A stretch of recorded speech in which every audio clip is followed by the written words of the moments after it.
যদি অসমৰ পৰা যদি মোৰ ভিডিঅ'টো যদি কোনোবাই চাই আছে না প্লিজ স্কিপ নকৰিব ঠিক আছে।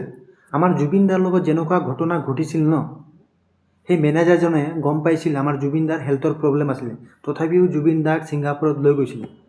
আজি তেনেকুৱাই ঘটনা আজি উৰিষ্যাত ঘটিছে। উৰিষ্যাৰ জনপ্ৰিয় কণ্ঠশিল্পী হিউমেন সাগৰ যদি আপোনালোকে চিনি নাপায় তেনেহ'লে আপোনালোকে এইটো ইউটিউবত চাই ল'ব।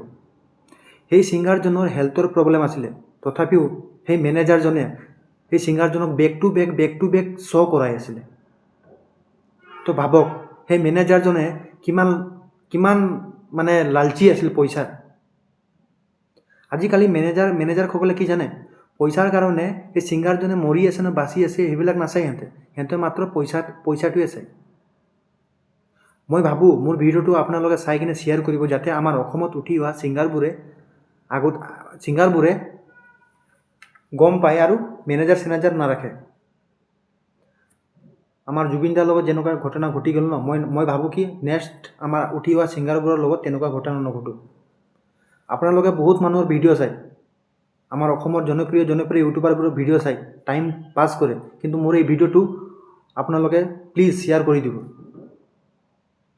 যাতে আমাৰ উঠি অহা ছিংগাৰবোৰৰ একো প্ৰব্লেম নহয়। কাৰণ আমাৰ জুবিন দা বৰ্তমান নাই ন আমাৰ অসমত। আমাৰ জুবিন দা যোনটো লেভেলত সংগীত জগতখনক লৈ গৈছিলে, মই ভাবোঁ উঠি অহা ছিংগাৰবোৰে তেনেকুৱা কাম কৰিব। চ' আপোনালোকে ভিডিঅ'টো শ্বেয়াৰ কৰিব। ভিডিঅ'টো শ্বেয়াৰ কৰাৰ লগে লগে আমাৰ অসমৰ ছিংগাৰবোৰে চাব, তেতিয়াহে সজাগ হৈ উঠিব।